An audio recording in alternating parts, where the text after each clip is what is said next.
Good morning dear students. मैं आपका विज्ञान एसएसटी अध्यापक शुभम तिवारी फ्रॉम माय गणित संस्कार अकादमी विद्यालयपुर से आप समस्त विद्यार्थियों का आज इस 9 नवंबर 2020 दिन सोमवार की इस कक्षा में बहुत बहुत स्वागत करता हूं। विद्यार्थियों, आज हम आप सभी के लिए एसएसटी विषय के अंतर्गत भूगोल विषय का 7th लेसन भारत में मानव संसाधन की भूमिका, तो मानव संसाधन के बारे में यहाँ पर आज हम अध्ययन करेंगे।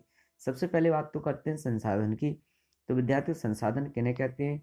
ऐसे साधन जिनका उपयोग हम किसी भी कार्य को करने के लिए करते हैं, वो साधन ही हमारे संसाधन कहलाते हैं।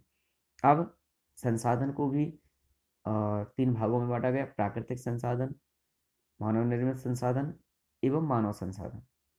विद्यार्थियों, प्राकृतिक संसाधन तो समझ में आते हैं, जैसे कि प्रकृति के द्वारा दिए गए साधन जितने भी हैं, दी गई जितनी भी वस्तुएं हैं जिनका उपयोग हम अपने काम को संपन्न करने के लिए करते हैं, वो प्राकृतिक संसाधन की श्रेणी में आते हैं। जैसे सूर्य, चंद्रमा, वायु, नदी, नाले, तालाब, पहाड़, झीलें, सागर, महासागर, खाड़ियाँ, पेड़ पौधे, अन्य जीव जंतु, ये सभी प्राकृतिक संसाधन हैं।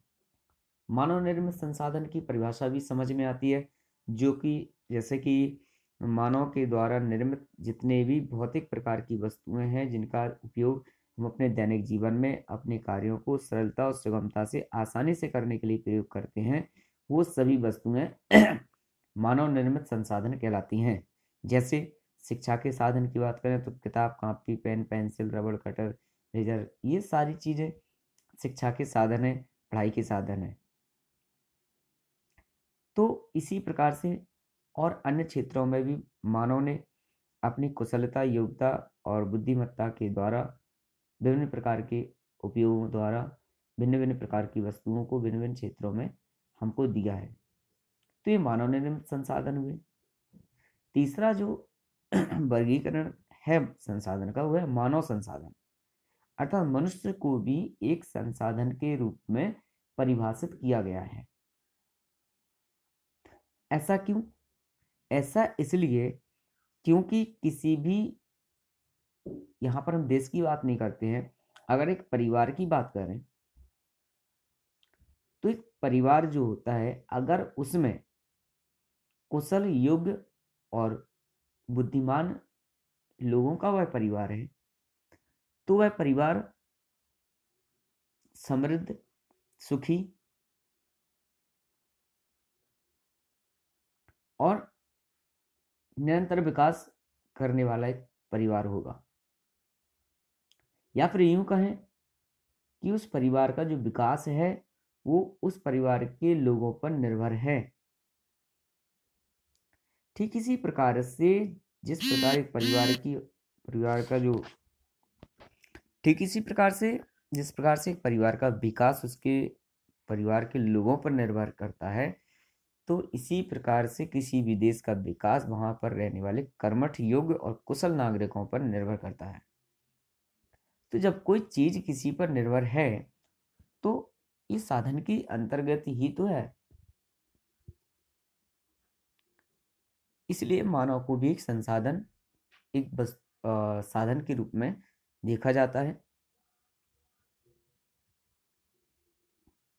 अगर किसी देश में पर्याप्त संख्या में व्यावसायिक एवं तकनीकी प्रशिक्षित लोग रहते हैं तो उस देश की जो आर्थिक स्थिति है या आर्थिक विकास है वह बहुत तेजी से होता है।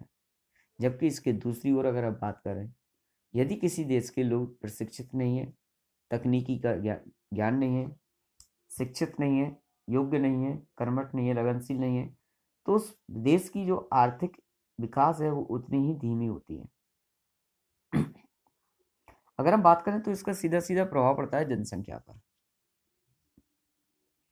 तो किसी भी देश की बढ़ती हुई जनसंख्या उस देश के लिए बहुत ही एक यूं कहें कि विकास के मार्ग में खड़ी हुई दीवार साबित होती है। लेकिन अगर वही जनसंख्या कुशल, योग्य, शिक्षित और प्रशिक्षित है तो वही जनसंख्या उस देश की आर्थिक विकास में यूं कहें कि मतलब जैसे कि तेज रफ्तार से आगे की ओर ले जाने के लिए भी सहायक होती है। विद्यार्थियों, यहाँ पर जनसंख्या को अनुकूलतम जनसंख्या की श्रेणी में रखा गया है। आइए जानते हैं अनुकूलतम जनसंख्या क्या कहलाती है।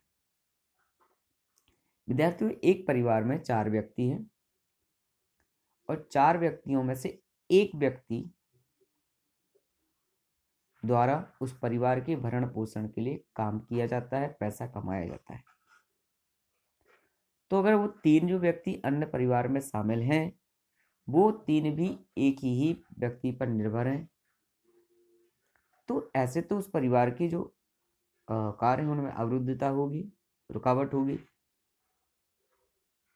लेकिन अगर उसी परिवार में 4 व्यक्ति हैं और चारों अपने अपने काम करते हैं और चारों लोग पैसा कमाते हैं, तो उस परिवार में कोई भी व्यक्ति किसी पर निर्भर नहीं होगा और ना ही उस परिवार में